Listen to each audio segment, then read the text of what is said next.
வணக்கம் ஜெயஹிந்த். இன்றைக்கி நம்ம சேனலில் வளைகுடாவில் நடக்கக்கூடிய போர் ஒரு பக்கம் இருந்தாலும் வேறு சில முக்கியமான ஜியோ பொலிட்டிக்கல் நிகழ்வுகள் இது சம்மந்தமாக நடந்துகிட்ருக்கு. அதில் மிக முக்கியமாக ஒன்று தான், அமெரிக்காவுடைய அதிபர் ட்ரம்ப் அவர்கள் அவருடைய சோஷியல் ட்ரூத் பக்கத்தில் ஒரு பதிவை வெளியிட்டிருந்தார்.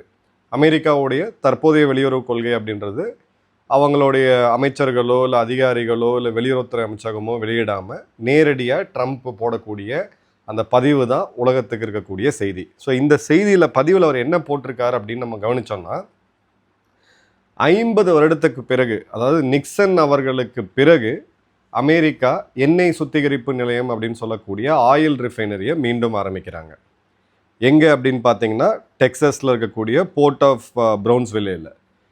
இது 50 வருடம் கழித்து இப்போ ஆரம்பிக்கிறதுக்கான முக்கியத்துவம் என்ன அப்படின்னு கேட்டிங்கன்னா, இந்த ஆயில் எக்ஸ்ப்ளோரேஷனை முதல்ல பெரிய அளவுக்கு கொண்டு வந்தது அப்படின்னு பார்த்தீங்கன்னா பிரிட்டன், ஜெர்மனி மற்றும் அமெரிக்கா போன்ற நாடுகள். ஒரு காலத்தில் ஆயில் ரிஃபைனரியில் மிகப்பெரிய ஒரு நாடாக அமெரிக்கா இருந்துச்சு. 50 வருடங்களுக்கு முன் அவங்க என்ன முடிவு எடுத்தாங்க அப்படின்னா, இது ஒரு டர்ட்டி ஜாப், ஒரு பொல்யூட்டடான ஒரு இண்டஸ்ட்ரி, இதில் நம்ம மக்கள் ஈடுபடக்கூடாது, இதை 3ஆம் உலக நாடுகளுக்கு கொடுத்துடணும், நாம் இந்த இடத்த சுத்தமாக வச்சுக்கணும் அப்படின்றாங்க. ஏன்னா ஆயில் ரிஃபைனரி அப்படின்றது அந்த காலகட்டங்களில் மிகப்பெரிய பொல்யூஷன், நிறைய புகையெல்லாம் இருக்கும், அந்த மாதிரியான ஒரு சூழ்நிலையில் இருந்ததுனால அமெரிக்காவில் அது நிறுத்தப்பட்டுச்சு. அது கிட்டத்தட்ட ஒரு தீண்டத்தகாத ஒரு தொழிலாக தான் இப்போ வரைக்கும் பார்த்துக்கிட்டு இருந்தாங்க.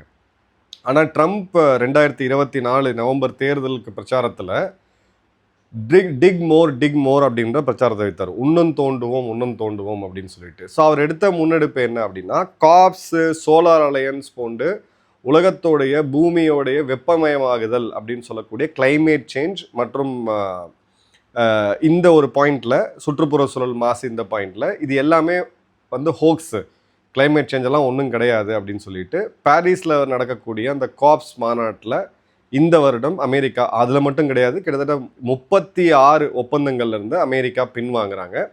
இனி எலக்ட்ரிக் வெஹிக்கிள், சோலார் எனர்ஜி இதெல்லாம் ஒன்றும் வேலைக்காக போகிறது கிடையாது. சோலார் எனர்ஜி அமெரிக்கா முன்னெடுக்கணும்னா அதில் பயன்படுறது அப்படின்னு பார்த்தீங்கன்னா இந்தியாவும் சைனாவும் தான். அதே மாதிரி எலக்ட்ரிக் வெஹிக்கிள்லையுமே பயன்படுறது சைனா தான். இதனால் அமெரிக்காவுக்கு ஒரு லாபமும் இல்லை அப்படின்னு சொல்லிட்டு அப்போவே சொல்லியிருந்தார். அதோடைய பிரதிபலிப்பு தான் இப்போ இது ஏன் ரொம்ப முக்கியம்னா, இது உடனடியாக நாளைக்கு தோண்டி எண்ணெய் எடுத்து சுத்திகரிச்செல்லாம் பண்ண போகிறது கிடையாது. இந்த சுத்திகரிப்பு ஆலை அமெரிக்க மண்ணில் 50 வருடம் கழித்து இப்போ மீண்டும் அவங்க ஆரம்பிக்கிறாங்க.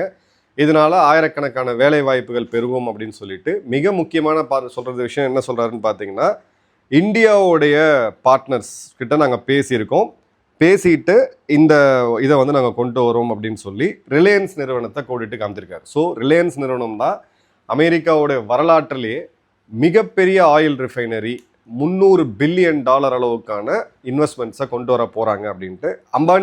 ரிலையன்ஸோட நிறுவனத்தில் அம்பானி மற்றும் அவரோட குடும்பத்தாருக்கு கிட்டத்தட்ட 50.36% அவங்களுக்கு இதில் ஷேர் இருக்குது. ஸோ அவர் ஒரு ப்ரைவேட் ஓன்டு பிஸ்னஸ்ன்னு சொன்னால் கூட இதில் 50% பப்ளிக் ஷேருமே இருக்குது, ஒரு லிஸ்டட் கம்பெனி அது. ஸோ உலகத்தோடைய லார்ஜஸ்ட் ரிஃபைனரி எங்கே இருக்குது அப்படின்னு பார்த்தீங்கன்னா, குஜராத் மாநிலத்தில் இருக்கக்கூடிய ஜாம்நகரில் இருக்குது. அதோடைய ஓனர் யார் அப்படின்னு பார்த்தீங்கன்னா ரிலையன்ஸ் நிறுவனம் தான்.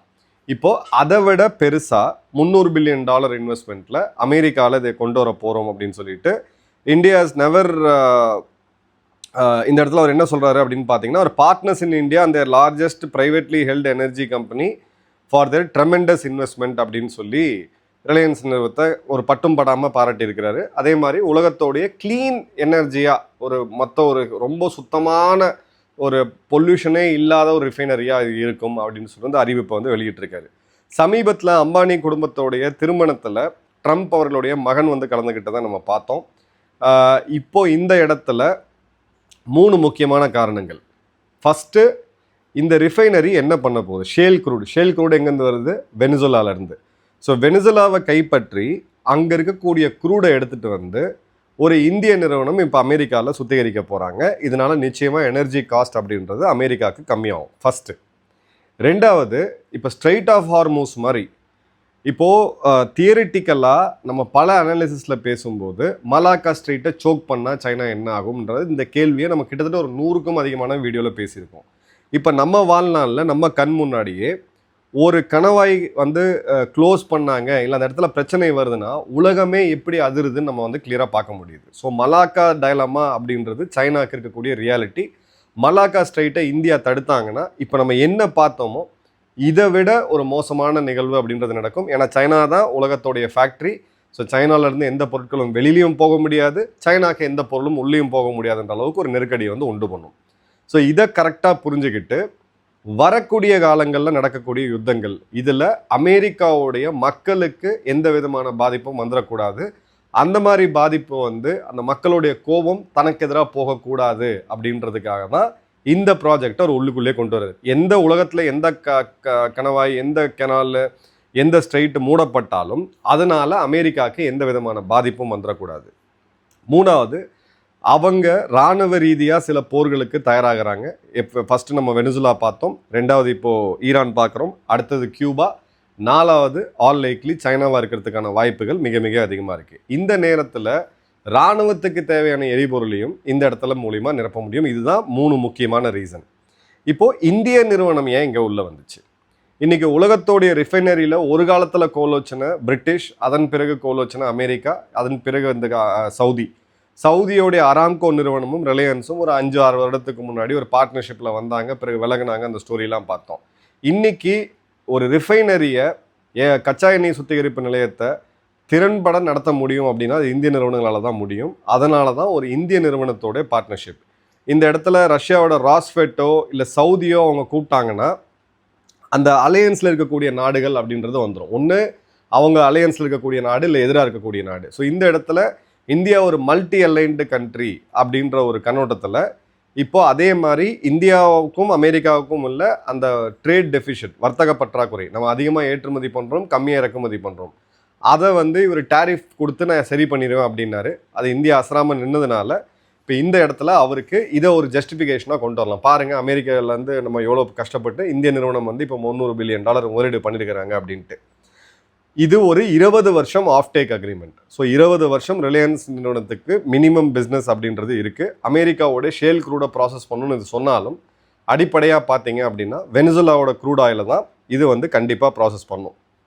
இப்போ இந்த அறிவிப்பு வந்த பிறகு அமெரிக்காவுடைய திங்க் டேங்க்ஸ் மற்றும் அமெரிக்காவில் இருக்கக்கூடிய இந்த எக்ஸ்ட்ரீம் ரைட் விங் மனப்பான்மையில், அது இந்தியாவுக்கு எதிராக மனப்பான்மையில் இருக்கக்கூடிய பல பேர் இப்போ குமுறக்கூடிய, கதறக்கூடிய சூழ்நிலை அப்படின்றது வந்திருக்கு. டாரிஃப் விதித்தோம், இறக்குமதி வரி விதித்தோம், இந்தியா பெரிய லெவலில் கண்டுக்கவே இல்லை. அதன் பிறகு ரஷ்யா கிட்டேருந்து ஆயில் இம்போர்ட் பண்ணுறோன்னு சொல்லி அதுக்கு வந்து இது தண்டனையாக ஒரு பெனால்ட்டியை விதித்தோம் 25%. அதுவும் இந்தியா பெரிய லெவலுக்கு பண்ணல. ரஷ்யாட்ட க்ரூட் ஆயில் வாங்கக்கூடாதுன்னு சொன்னோம், அதை மீறி இந்தியா வாங்கினாங்க. அதன் பிறகு ஒரு வர்த்தக ஒப்பந்தத்துக்கு வந்தோம், அதன் பிறகு நீங்கள் ரஷ்யாட்ட வாங்கக்கூடாதுன்னு டிசம்பரில் சொன்னோம். ஆனால் ஜனவரியில் பார்த்தீங்கன்னா மீண்டும் இந்தியா ரஷ்யாட்டேருந்து வாங்கிட்டு இருக்காங்க. 21% அளவுக்கான இந்தியாவுடைய க்ரூட் ஆயில் இப்போவும் தங்கு தடையின்றி ரஷ்யாட்டேருந்து வந்துட்டு இருக்கு. இந்தியா எந்த பேச்சுமே கேட்கறது இல்லை. இப்போது அமெரிக்காவுக்குள்ள ஒரு இந்திய நிறுவனம் வந்து பண்ணாங்க அப்படின்னா நாளைக்கு இந்தியா நம்மளை கை முறுக்கிறதுக்கு இந்த ஆலையை நிறுத்தி நாங்கள் இந்த இன்வெஸ்ட்மெண்ட் விட்டு வெளியில் போகிறோம் அப்படின்னு சொல்லும் பொழுது இது ஒரு பெரிய பாதிப்பை ஏற்படுத்தும். இந்தியா அமெரிக்கா பக்கம் நிற்கலை அப்படின்றது ஃபர்ஸ்ட் பாயிண்ட். இப்போது அவங்க சொல்கிறது என்ன அப்படின்னு பார்த்தீங்கன்னா கான்ட்ரடிக்ஷன், ஸ்ட்ராட்டஜிக் கான்ட்ரடிக்ஷன் அப்படின்னு சொல்கிறாங்க. என்னென்னா, இந்தியா அமெரிக்காவில் போய் அங்கே இருக்கக்கூடிய ஒரு ஆயில் ரிஃபைனரியில் இன்வெஸ்ட் பண்ணுறாங்க, அதை நம்ம தான் எடுத்து நடத்த போகிறோம். இந்தியாவுடைய எரிபொருள் தேவையில் கிட்டத்தட்ட 21% ஆரம்பித்து 40% வரைக்கும் இப்போவும் நம்ம ரஷ்யாட்ட தான் இறக்குமதி செஞ்சுட்டு இருக்கோம். அதே மாதிரி இந்தியாவுடைய க்ரூட் எக்ஸ்போர்ட்டுக்கு, அதே மாதிரி இந்தியாவுடைய சென்ட்ரல் ஏஷியன் ரிப்பப்ளிக்கான அந்த ரீச் வந்து ஈரான் கிட்ட பண்ணிக்கிட்டு இருக்கோம். இப்போ ஈரான் அமெரிக்காவுக்கு எதிரான நாடு, ரஷ்யா அமெரிக்காவுக்கு எதிரான நாடு, 2 நாட்டுக்கிட்டையும் நம்ம வந்து கூட்டு வச்சுக்கிட்டு இருக்கோம். அதே சமயம் ஈரானுக்கு எதிராக இருக்கக்கூடிய இஸ்ரேல் நமக்கு இந்தியாவுடைய நம்பர் 1 டிஃபென்ஸ் பார்ட்னர். இதுதான் அவங்கள வந்து மிகப்பெரிய லெவலில் உறுத்துது. ஸோ அவங்க என்ன சொல்கிறாங்க அப்படின்னு பார்த்தீங்கன்னா, Modi doctrine operating it's highest expression அப்படின்ற வார்த்தையை வந்து சென்டென்ஸ் வந்து பயன்படுத்துகிறாங்க. இந்த மோடியோடைய இந்த டாக்ட்ரைன் அப்படின்றது இந்தியா யாருக்கிட்ட என்ன தேவையோ அதை கேட்டு எடுத்துக்கிறாங்க. எந்த இடத்துலையுமே அவங்க அணி சேர மாட்டேன்றாங்க, எல்லா இடத்துலையுமே டிரான்சாக்ஷனாக வச்சுருக்கிறாங்க அப்படின்றதான். ஸோ நம்ம குறிப்பிட்டு பார்க்கணும் அப்படின்னா அவங்களுடைய பாயிண்ட்டு, இந்த multi align doctrine, Modi's doctrine அவங்க சொல்கிறது இந்தியாவோடைய குவாட் மெம்பர்ஷிப், இது ஒரு security alliance. India, America, Japan மற்றும் ஆஸ்திரேலியா, இது யாருக்கு அகெயின்ஸ்டாக இருக்குது? சைனாக்கு அகெயின்ஸ்டாக இருக்குது. அடுத்தது பார்த்தீங்க அப்படின்னா இதுக்கு ஈக்குவலாக சைனா கிட்ட ஒரு அலையன்ஸ் இருக்கா? கண்டிப்பாக கிடையாது. சைனா வந்து தன்னுடைய வசால் ஸ்டேட்ஸாக இருக்கக்கூடிய பாகிஸ்தான், பங்களாதேஷ் போன்ற நாடுகளை பயன்படுத்தி இந்தியாவை கார்னர் பண்ணணும்னு பார்க்குறாங்க. ஆனால் ஒரு ஃபார்மிடபுளாக சைனாவோட ஒரு 4 முக்கியமான நாடுகள் இருந்து இந்தியாவுக்கு எதிரான ஒரு அலையன்ஸ் இருக்கா? கண்டிப்பாக கிடையாது. அடுத்தது பார்த்தீங்கன்னா ரஷ்யா கிட்ட இருக்கக்கூடிய ஒப்பந்தம், எனர்ஜி சப்ளை மற்றும் டிஃபென்ஸ் சப்ளை ரெண்டுத்துலேயுமே ரஷ்யா நமக்கு ஆதரவாக நின்றுட்டு இருக்காங்க. மூணாவது பார்த்தீங்கன்னா சபஹார் துறைமுகம் தற்காலிகமாக இந்த போர் சூழ்நிலையில் இந்தியா ஆப்ரேட் பண்ணாட்டியும் வெகு விரைவில் நம்ம அதை ஆப்ரேட் பண்ணுவோம். ஏன்னா இதுக்கு அடுத்த ஆட்சி அமைக்கக்கூடிய ஒரு வாய்ப்பு இருக்கக்கூடிய ஷா அவர்களுடைய மகன் பேல்வி அவர்கள் சொல்லும் பொழுதும் சபஹாரில் இன்னும் இந்தியாவோட இன்வெஸ்ட்மெண்ட்ஸை அதிகப்படுத்தும் அப்படின்னு சொல்லியிருக்காங்க. அதே மாதிரி பார்த்தீங்கன்னா இந்தியாவோட ரிலையன்ஸ் நிறுவனம் அமெரிக்காவில் போய் இன்வெஸ்ட்மெண்ட் பண்ணி அங்கே இருக்கக்கூடிய ரிஃபைனரியை வந்து ஆரம்பிக்கிறாங்க. இஸ்ரேல் கிட்ட பார்த்தீங்க அப்படின்னா டிஃபென்ஸ் டெக்னாலஜி, அதுவும் high and critical defence technology நம்ம பண்ணிகிட்டு இருக்கோம். இது எல்லாமே கவனித்து பார்க்கும்போது இஸ்ரேல் அமெரிக்க உறவு அப்படின்றது அரபு நாடுகளுக்கு எதிராக அப்படின்ற ஒரு கருத்து ரொம்ப காலமாக இருந்துச்சு. ஆனால் அரபு நாடுகள் கூட வரலாற்றிலே இல்லாத அளவுக்கு இந்தியா இன்னைக்கு வலிமையான ஒரு உறவு வச்சிருக்கு. குறிப்பாக யுஏஇ, ஒமான், ஈஜிப்ட் போன்ற நாடுகள் கிட்ட. யுஏஇ இன்னைக்கு இந்தியாவுக்கு ஒரு சிஸ்டர் ஸ்டேட்டாக ஒரு அலையன்ஸ் பார்ட்னராக இருக்கிறாங்க.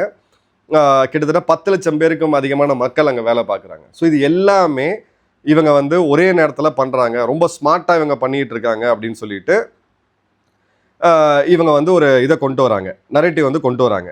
நரேட்டிவ்ன்றதை விட இது ஒரு கிளியர் கட்டான இந்தியாவுக்கு எதிராக இவங்க வந்து குமுறக்கூடிய ஒரு சூழ்நிலை வந்து நம்ம பார்க்குறோம்.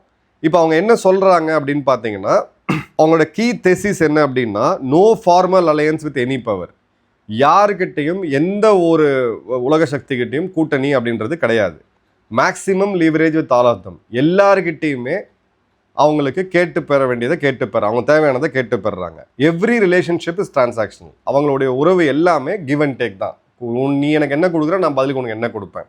Every commitment is calibrated. அவங்க என்ன உறுதிமொழி கொடுத்தாலும் அதை அளந்து தான் அவங்க கொடுக்குறாங்க. எவ்ரி கான்ட்ரடிக்ஷன் சர்வ்ஸ் அ கான்ஸ்டிடுவன்சி.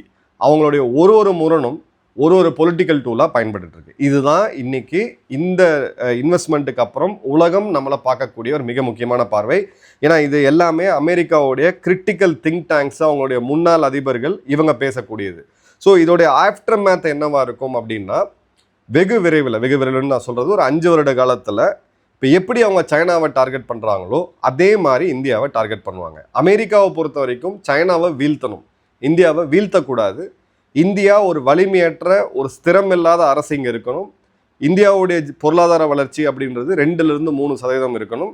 இந்தியா வந்து IMF, வேர்ல்ட் பேங்க் போன்ற அமெரிக்கா போன்ற பெரிய நாடுகள், பெரிய அமைப்புகளுடைய நிதியை நம்பி இருக்கணும். இதுதான் அவங்களுடைய அல்டிமேட் அப்ஜெக்டிவ். ஏன்னா இந்தியா தான் வேர்ல்டோடைய ஹியூமன் ரிசோர்ஸ். நம்மளுடைய சாஃப்ட்வேர் ப்ரொஃபஷனல்ஸ் உலகம் முழுக்க இன்னைக்கு கோல் வச்சுட்டு இருக்காங்கன்னா அவங்க என்ன பார்க்குறாங்கன்னா, நீ வந்து அடிமையாக தான் இருக்கணும், நீ அந்த சாஃப்ட்வேரில் எக்ஸிக்யூஷன் வேலையை மட்டும் நீ பாரு, தொழில்நுட்பத்தை நாங்கள் தான் கையில் வச்சுக்குவோன்ட்டு இன்னைக்கு பல இந்திய நிறுவனங்கள் தொழில்நுட்பத்தில் மேலே வர்றதையும் நம்ம கிளியர் கட்டாக தான் பார்க்குறோம். ஸோ இதுதான் இதில் இருக்கக்கூடிய பேக்கில் இருக்கக்கூடிய, இது பின்னாடி இருக்கக்கூடிய மிக முக்கியமான பாலிடிக்ஸு. இதில் என்ன சொல்கிறாங்க அப்படின்னு பார்த்தீங்கன்னா, the war created a crisis.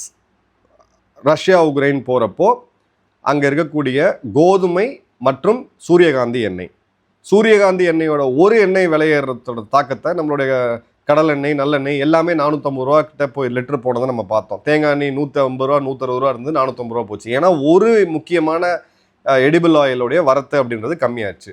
கோதுமை இந்தியாவை பெரிய அளவுக்கு பாதிக்கல, ஏன்னா கோதுமையில் நம்ம தன்னிறைவு பெற்றிருக்கோம். ஆனால் இந்த முறை நடந்த யுத்தத்தில் அப்போ அந்த கிரைசிஸில் வரும்போது த crisis created the deal. India போய் ரஷ்யாட்ட ஒரு டீல் போட்டு கடந்த 4 வருடங்களாக மிகவும் சீப்பான ரேட்டில் அவங்க கச்சா எண்ணெயை வாங்கிட்டு இருக்காங்க. அது மட்டும் இல்லாமல் கச்சா எண்ணெயை வாங்கி அதை பெட்ரோல் டீசலாக மாற்றி நல்ல லாபத்துக்கு ஐரோப்பாக்கும் விற்கிறாங்க. இப்போ இன்னொரு போர் வந்திருக்கு. இதில் நமக்கு ஒரு கிளியர் கட்டான ஒரு கிரைசிஸ் இருக்குது, நம்ம இல்லைன்னு சொல்ல முடியாது. இந்த கிரைசிஸில் ட்ரம்ப்பை பிடிச்சி இந்த டீலை போட்டு முடிச்சிருக்காங்க. இதுதான் இந்தியா மேலே அவங்க இருக்கக்கூடிய பார்வை. ஸோ ட்ரம்ப்பு தன்னுடைய நாட்டுக்கு என்ன சரியோ அதை செஞ்சிட்ருக்காரு. இந்தியா மற்றும் அமெரிக்காவுடைய இந்த ரிஃபைனரி அப்படின்றது பார்த்தீங்க அப்படின்னா, இந்த ரிஃபைனரி பார்ட்னர்ஷிப் அப்படின்றது கம்ப்ளீட்டாக ஒரு அவுட் ஆஃப் த பாக்ஸ் இப்போ வந்தது.